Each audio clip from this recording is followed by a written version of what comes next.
Beneath the wings of giants is a land that thunders from the tread of restless herds and echoes with the cries of killers, large and small.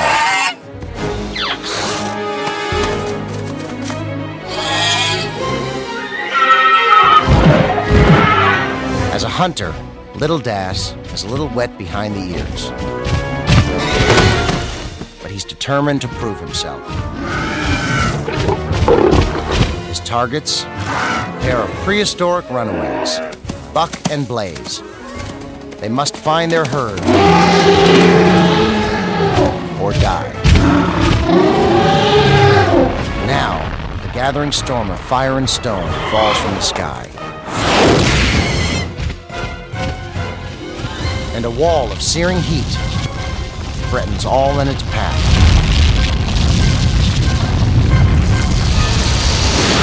In a forgotten land called North America, Little Das's hunt begins.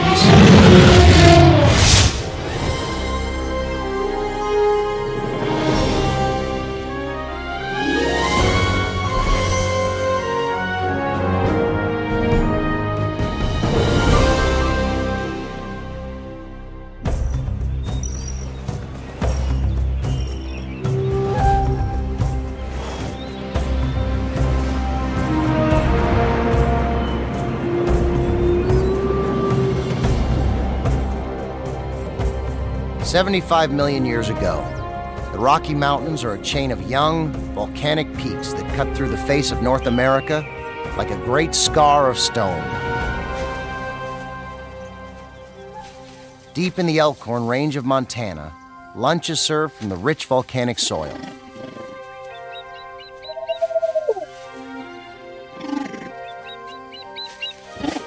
Berries and greens provide the Orodromius with organic octane. In the fast and furious world of dinosaurs, these are the roadrunners.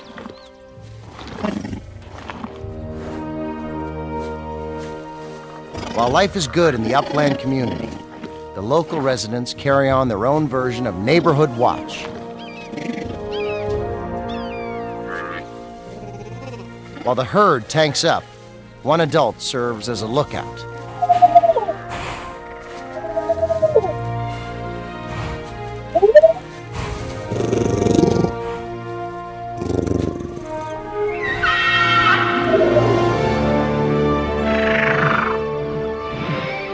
Quetzalcoatlus are the last of the flying reptiles.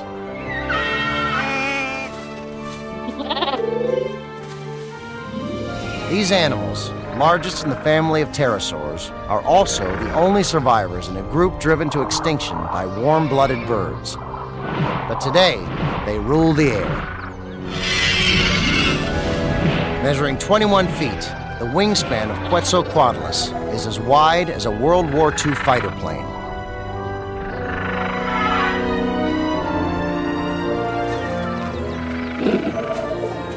The Quetzalcoatlus is a notorious flesh eater.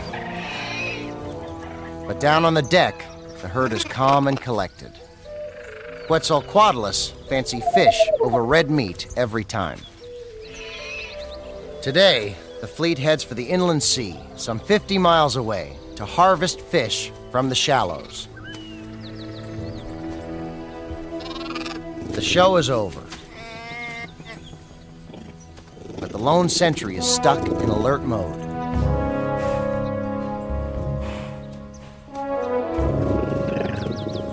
The herd is more concerned with second helpings than communal security.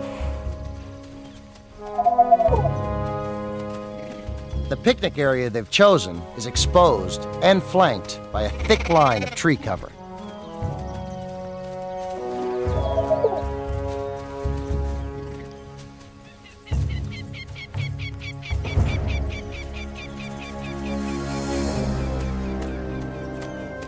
If Orodromius are roadrunners, Troodons are the coyotes. And yes, they're wily too.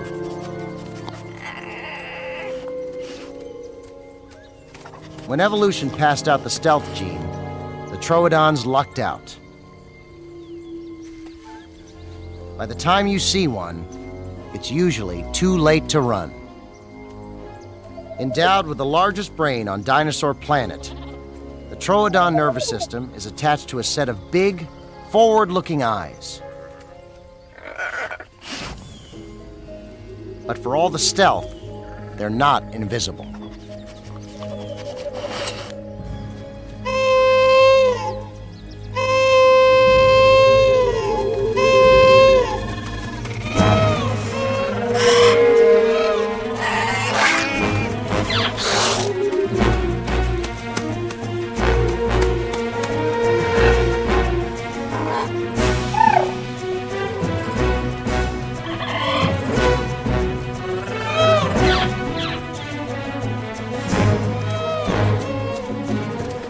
The Orodromius kick into overdrive. 0 to 40 in about 10 seconds. All the Troodons get to eat so far is a mouthful of dust. The herd scrambles, and so will the Troodons. But their scramble is just a little bit slower. There's no sense in breaking delicate toe bones on a reckless race. Better a loser now than a sore loser later.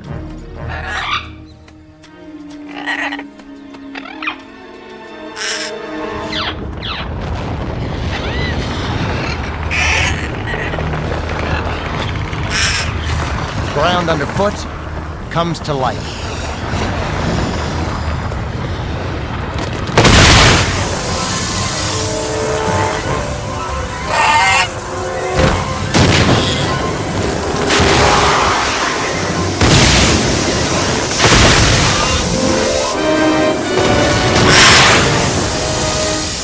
Jets of white-hot steam bring the hunt to a sudden end.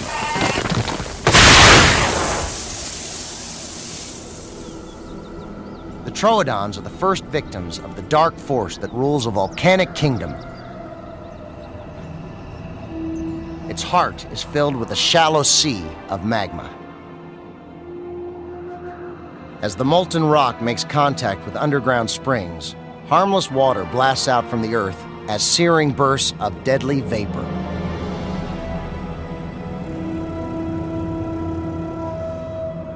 "50 miles away on the lowland plains, the continuity of life and death, predator and prey, is undisturbed.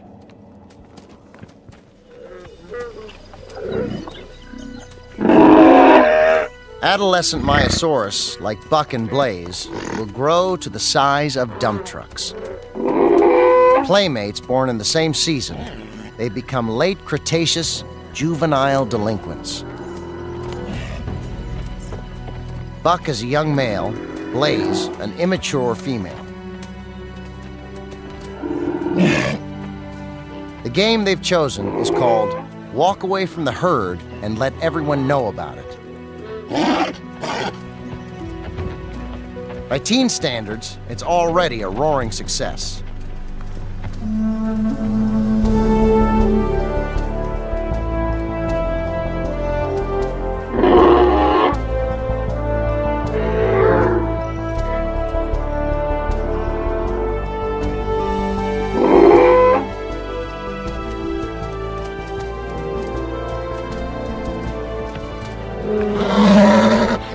When you're this big, why not mix a little fun with foraging? Why follow the herd?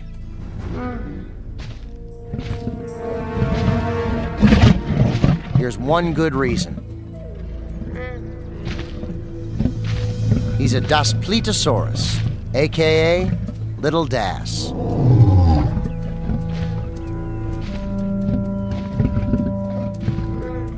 A juvenile himself, Little Das is here on a big job. Buck and Blaze have isolated themselves from the safety of the herd.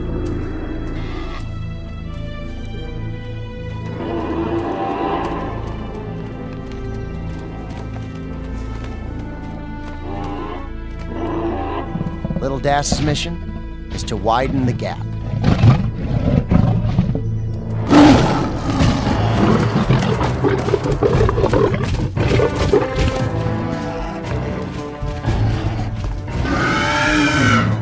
Little Das is only one member of a deadly triple play.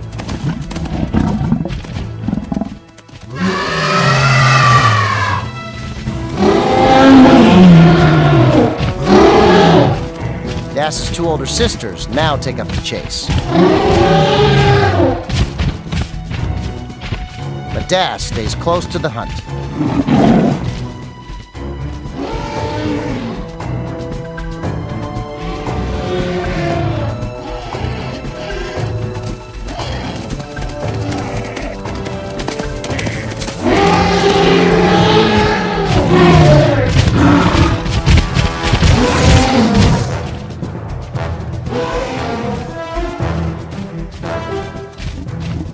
Running parallel to the chase, Little Das will help his sisters keep young Buck and Blaze on a predetermined course.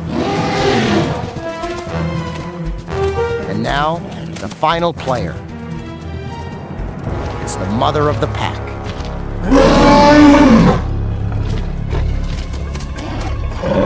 Paralyzed by fear, Blaze delays their escape by one precious second, and Buck is left behind to pay the price.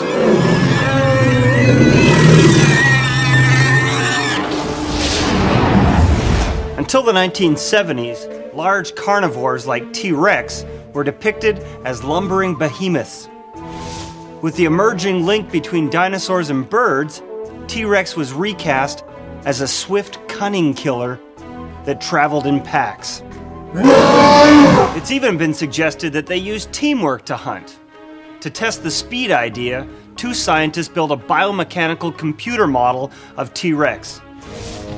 To run 45 miles an hour, as some paleontologists suggest, T-Rex would have needed 80% of its muscle mass concentrated in its legs. Physically impossible. The researchers concluded that T-Rex moved more like an elephant than a roadrunner, closer to 10 miles an hour. No problem. Slow as they were, their prey were probably even slower. What about hunting in packs? Some scientists argue that mass graveyards of dinosaur predators found in places like Canada and Argentina support the case for group living. But the burials only show they died at the same place. It doesn't mean they lived, let alone hunted together. Like some large carnivores today, tyrannosaurs may have been solitary hunters. The jury is still out. Two young Myosaurus, Buck and Blaze, run straight into a kill zone.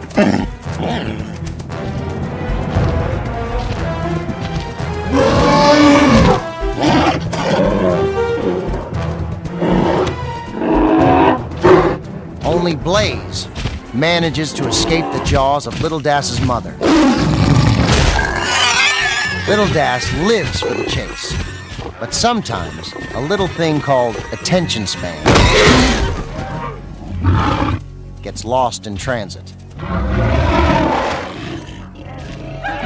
A monkey wrench thrown into a well-oiled killing machine. And Little Das is the monkey in question.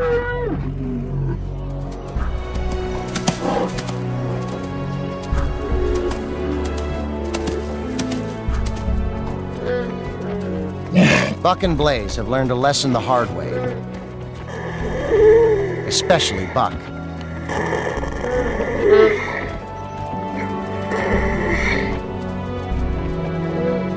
Both juveniles are safe for now, courtesy of a young predator's boundless enthusiasm.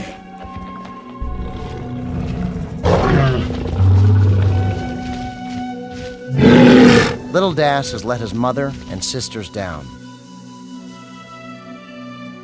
Tired and hungry, the family now faces a long and restless night.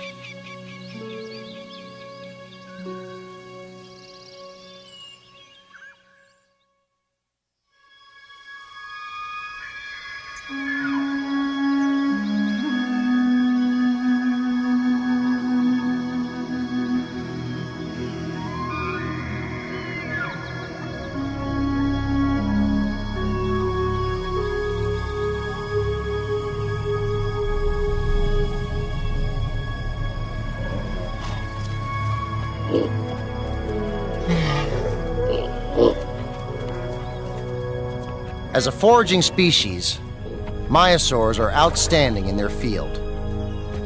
That's exactly where duspletosaurs like to find them, outstanding in a field, unaware they're being sized up for another hit. Little Das's mother had no trouble tracking the herd through the night. Of all the predators, duspletosaurs have the keenest sense of smell. Little Das can't wait to get rolling. This time, no mistakes. Young Buck, the wounded male, is a target of opportunity. Das is totally stoked for the chase. Sooner or later, Buck will collapse and the herd will leave him behind.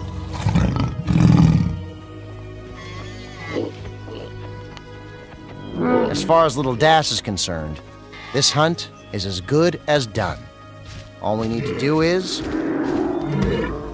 find Mom.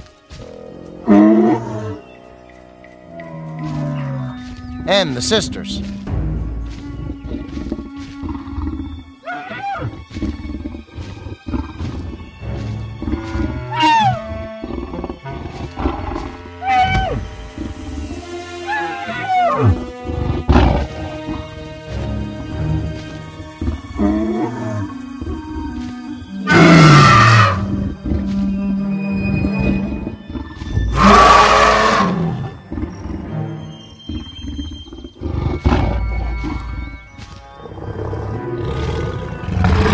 Hunting for your own family is a major pain.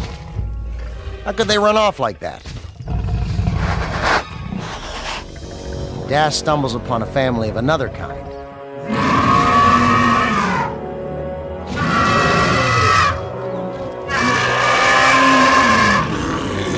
Ionosaurs are vegetarians with attitudes. The very sight of Little Das sends these 2-ton browsers packing.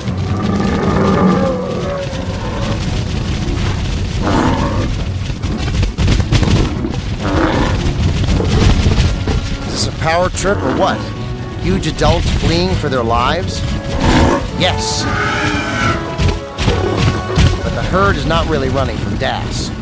The animals know that young duspletosaurs serve as scouts for adult hunters.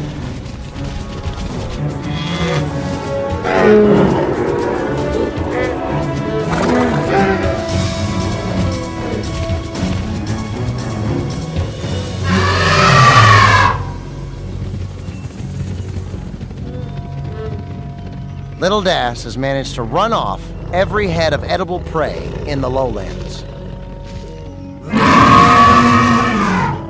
And talk about bad timing. Hidden nearby, the pack was just about to spring on the myosaurs. It's not a happy reunion.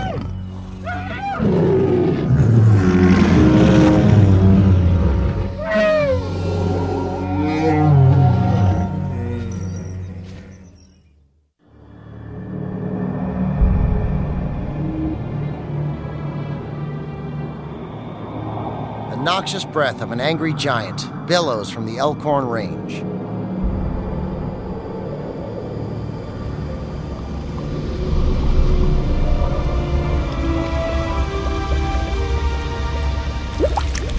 Beneath the surface, tendrils of molten rock turn groundwater into sulfurous steam.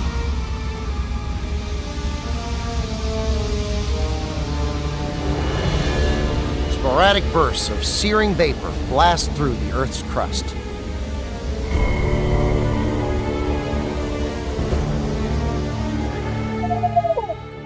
But the creatures here are unable to break this new and disturbing code.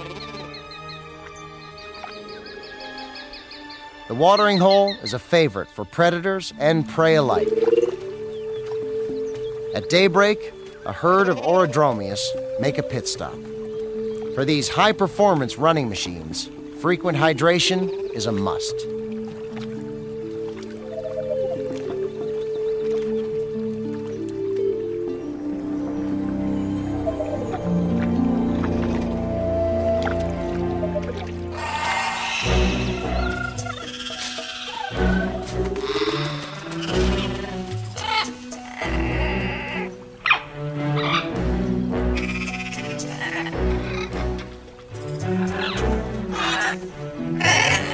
It's a trio of thirsty troodons.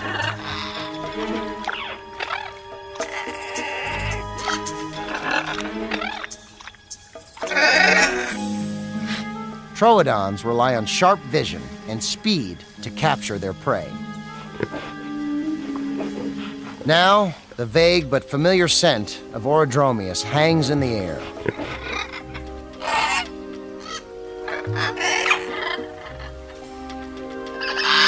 But unlike Little Das and the Daspletosaurs, the troodon's sense of smell is not the greatest.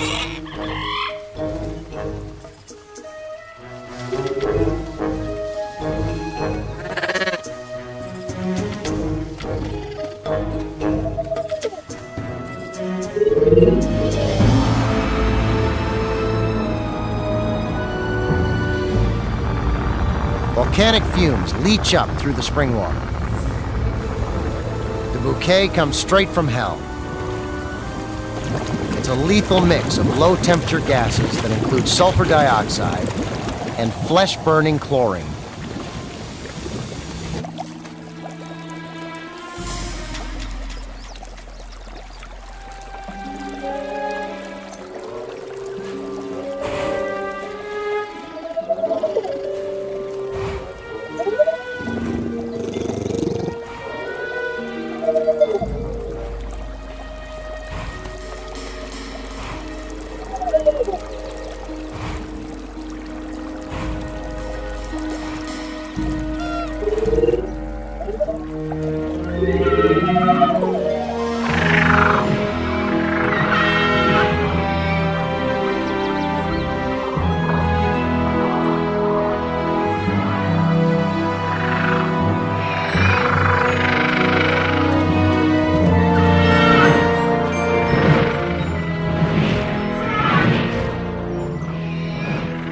Quetzalcoatlus returned from a day's hunt, their bellies filled with fish from the inland sea.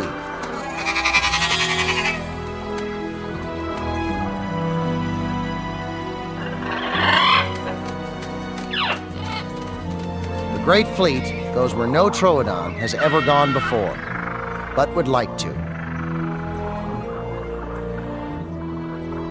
The Jumbo Flyer's glide path is the final approach to a combination parking lot and nursery across the valley from the small volcano.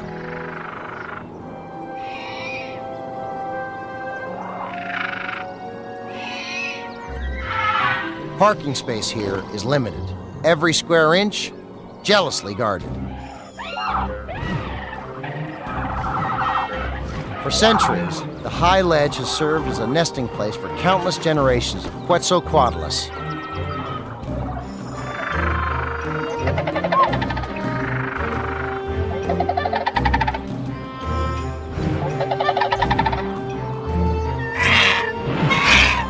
Sheer cliffs create a drop zone of 500 feet. Takeoffs and landings are a breeze, and youngsters are safe from troodons.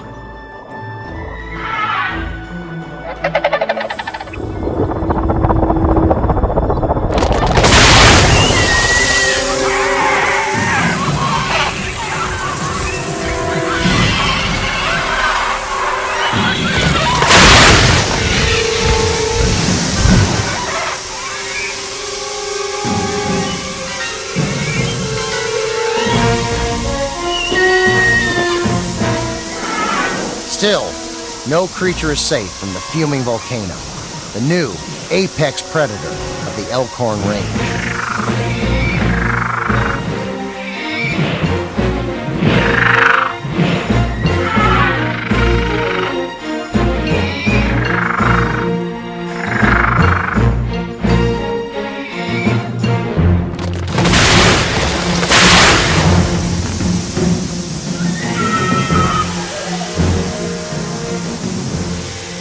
Blasts drive the flying reptiles from the rookery and scatter them over the tectonic minefield of the Elkhorn Range.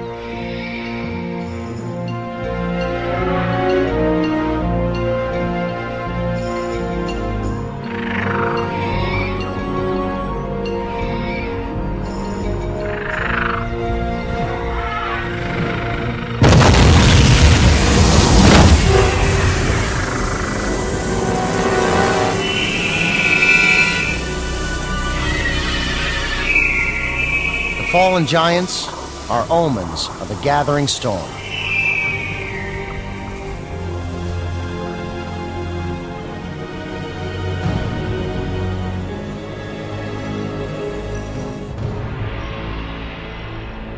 The smaller volcano dies, its subterranean pool of magma drained by a larger and more voracious peak.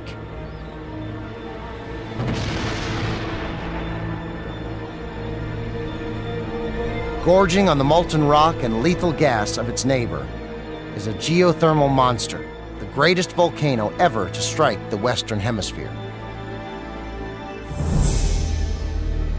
Soon, even the creatures of the lowlands, some 50 miles away, will feel its heat.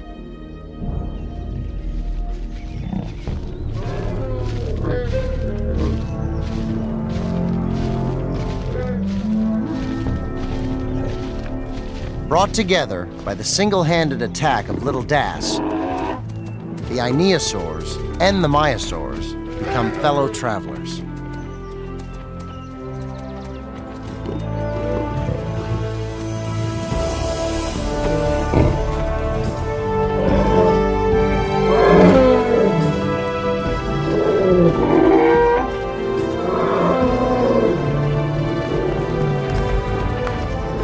Crippled and vulnerable, Buck is on the watch.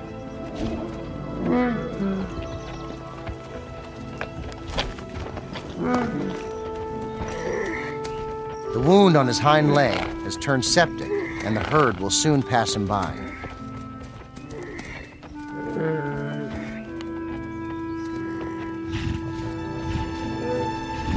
Just keeping pace with the lumbering Ionosaurs is a challenge.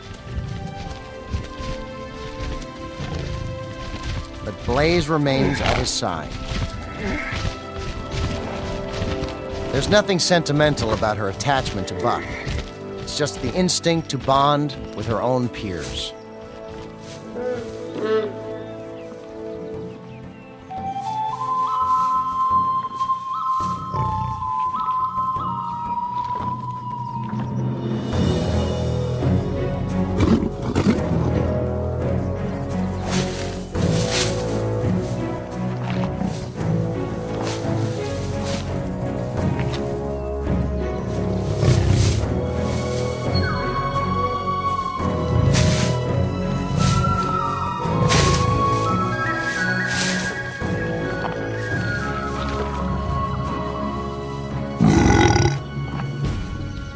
Little Das has run a wide circle around the herd.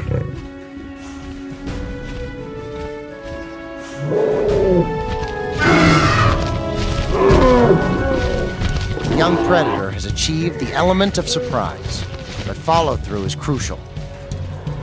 Scorned by his family, Little Das's future as a member of the pack is now at stake.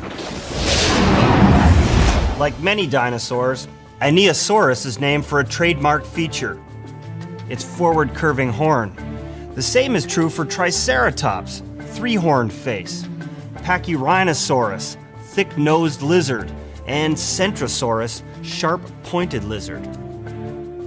So what was all this strange headgear used for? Defense against predators, or so paleontologists once thought. Yet that hypothesis is full of holes. First, Ionosaurus and its kin had only rudimentary horns and frill as youngsters, the very time they were most vulnerable. Second, each species of horned dinosaur has a unique setup of horns and frills.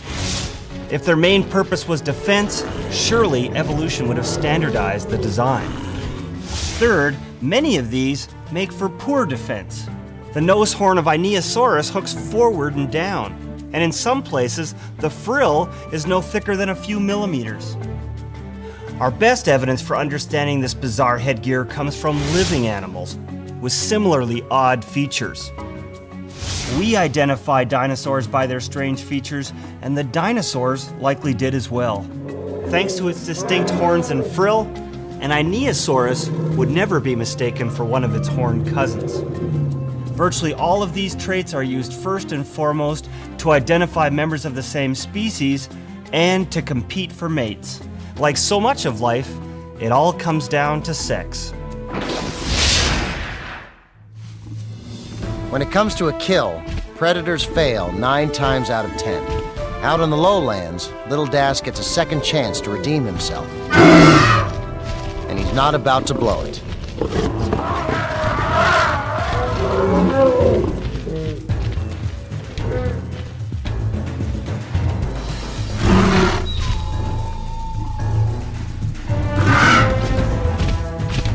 His target is Buck, the wounded Maiasaur. Everyone else is just in the way.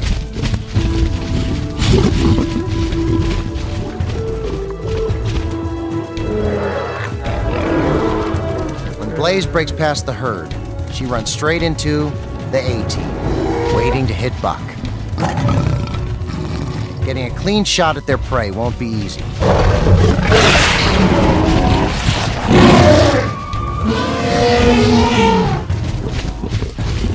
Little Das has delivered an Dinosaur sandwich, and no one's willing to take the first bite.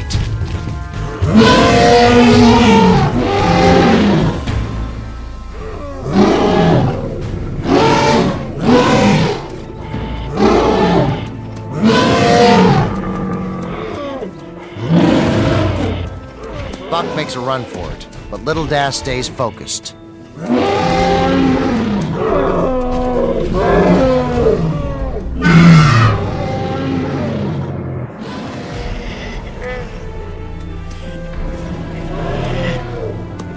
The Dinosaur's blockade has given Buck a small lead.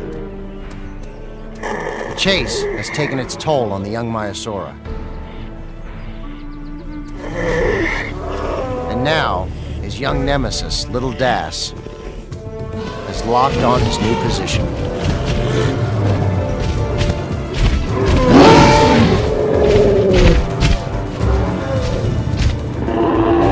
Predator and prey resume their roles. In this drama, there is no good or bad. But now, a plot twist could turn this prehistoric pageant into a tragedy.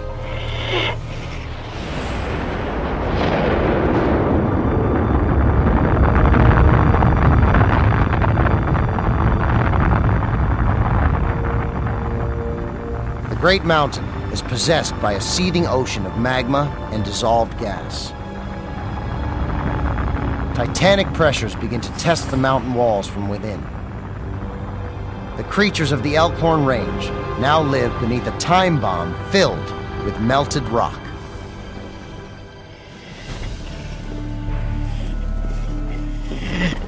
Buck suffers from dehydration and pain, but he's no quitter. His instinct to rejoin the herd keeps the young Maiasaura on his feet.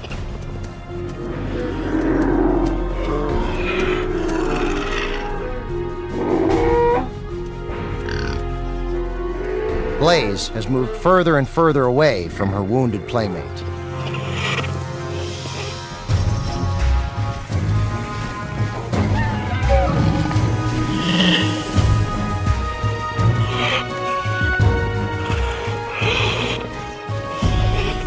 The prey is more dead than alive.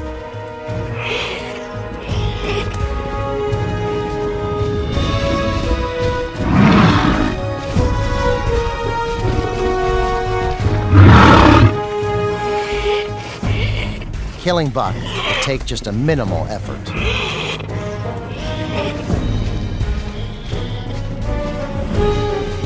The Daspletosaurs have waited it out. And now, the time feels right to close in.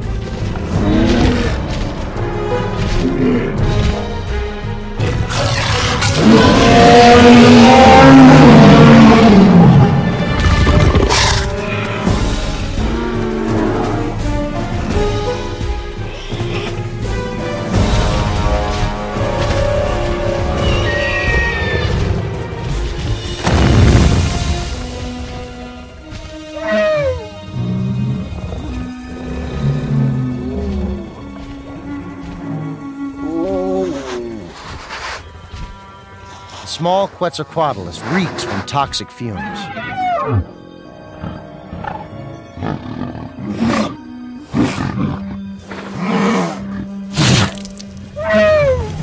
It's time to cut to the chase.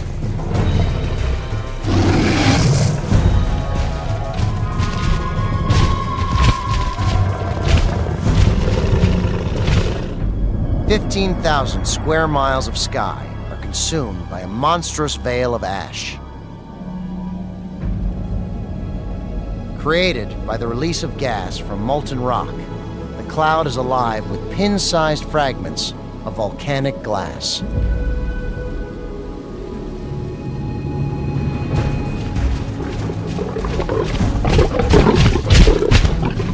It's time to close the gap on Buck.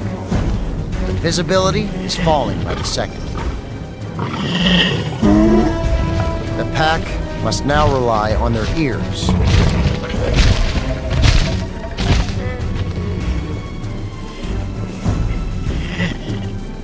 And so must Buck.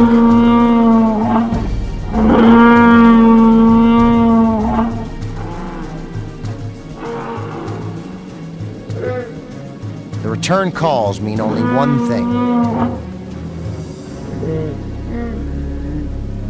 Buck must reach the herd or die. Little Das and his family navigate a fog of volcanic ash in search of their prey. Buck must find his herd or die.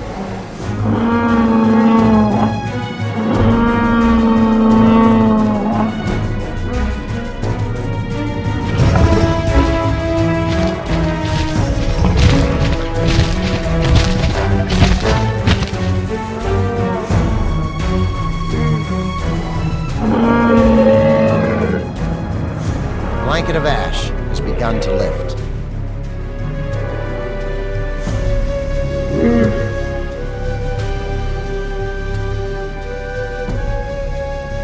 Half delirious from shock, Buck makes for the herd.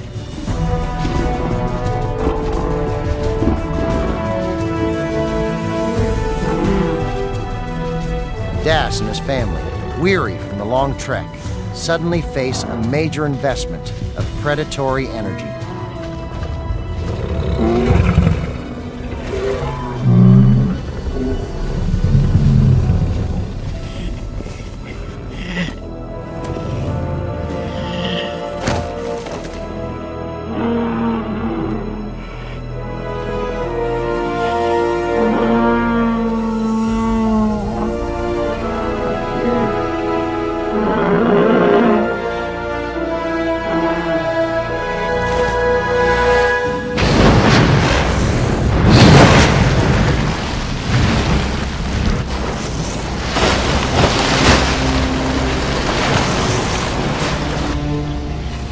Rivers of lava, pushed up from the magma chamber, now bleed from the side vents in the mountain.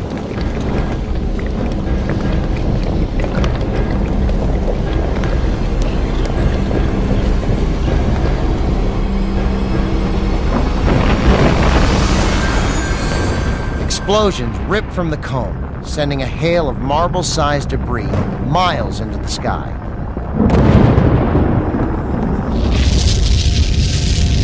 Air-filled volcanic fragments are called cinders.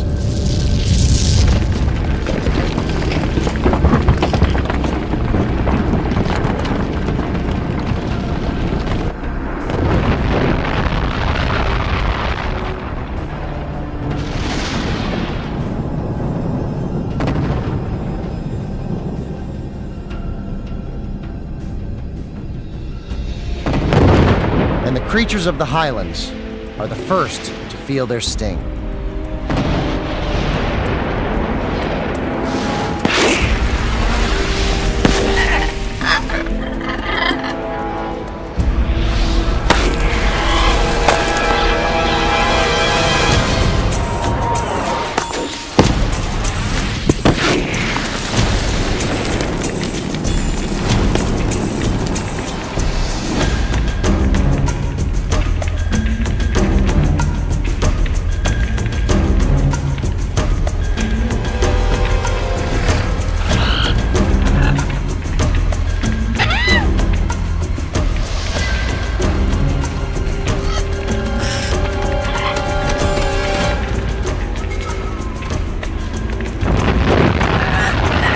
New pulse from the cinder cone launches a bombardment of boulder-sized lava fragments and a barrage of lava bombs.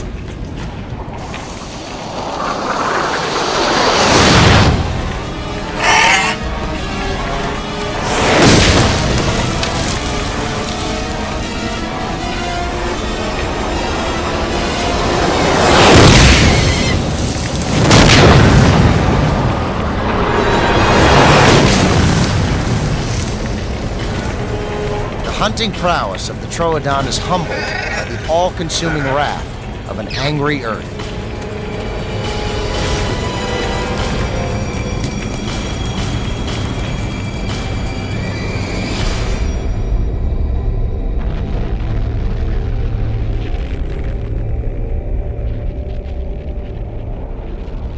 Weakened by the actions of magma and acidic gas, the entire east face of the mountain collapses in the biggest eruption in the Western Hemisphere.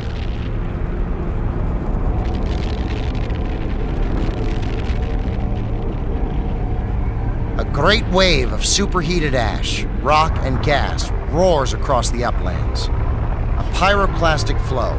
Temperatures within its mass exceed 800 degrees Fahrenheit.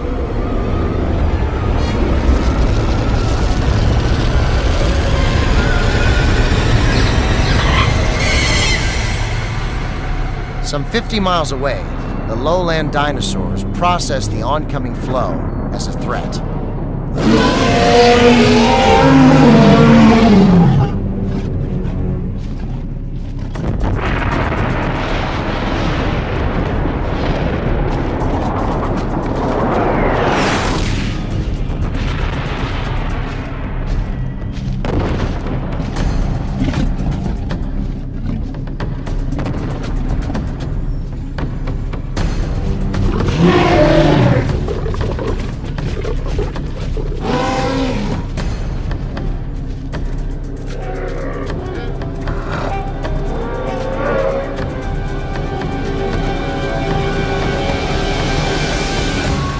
Moving at close to the speed of sound, a wall of burning debris is about to erase the line between predator and prey.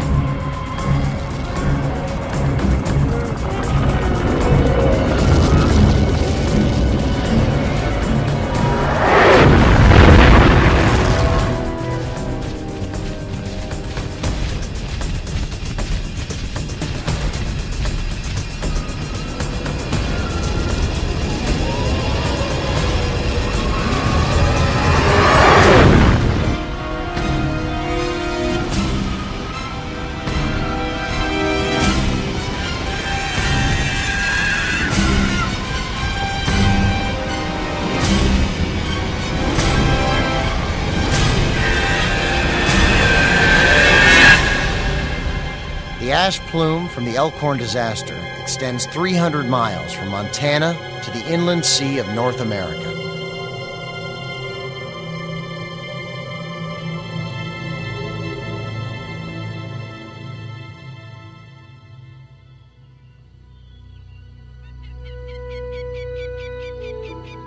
Seven million years later, few signs of the massive eruption remain.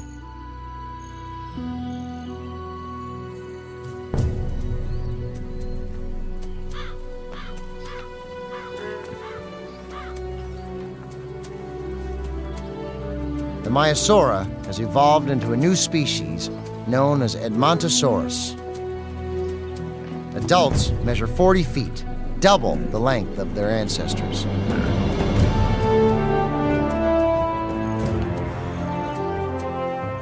Evolution has made some alterations, but the restless nature of buck and blaze lives on in the herd's juveniles.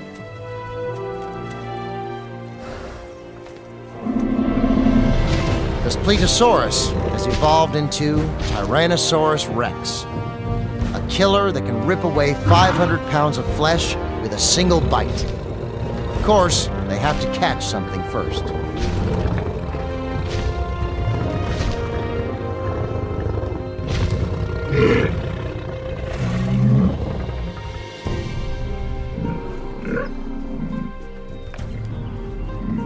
A drama as primal and sharp as the prehistoric sky continues on the lowlands of Montana. The players are new and a little wet behind the ears. And sometimes they stumble and make some pretty big mistakes. But I tell you, the plot is fantastic.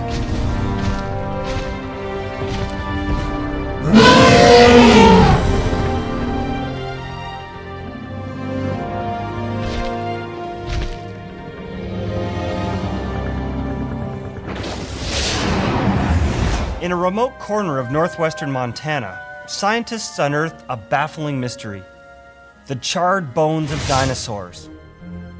Based on the undisturbed state of the bones, it was concluded that the animals died on the spot. But what killed them?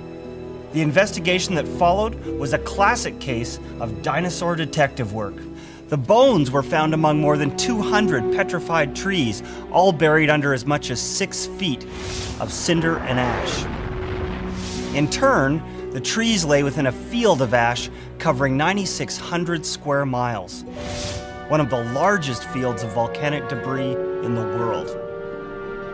Sometime in the late Cretaceous, about 75 million years ago, the forest was destroyed by a powerful volcanic eruption. The trees were leveled by the sheer force of the blast, then buried under the fallout of ash, along with the dinosaurs. We witnessed the same kind of devastation in 1980 when Mount St. Helens erupted. Yet the Elkhorn eruption ranks as one of the most powerful ever recorded. By comparison, Mount St. Helens was a mere firecracker.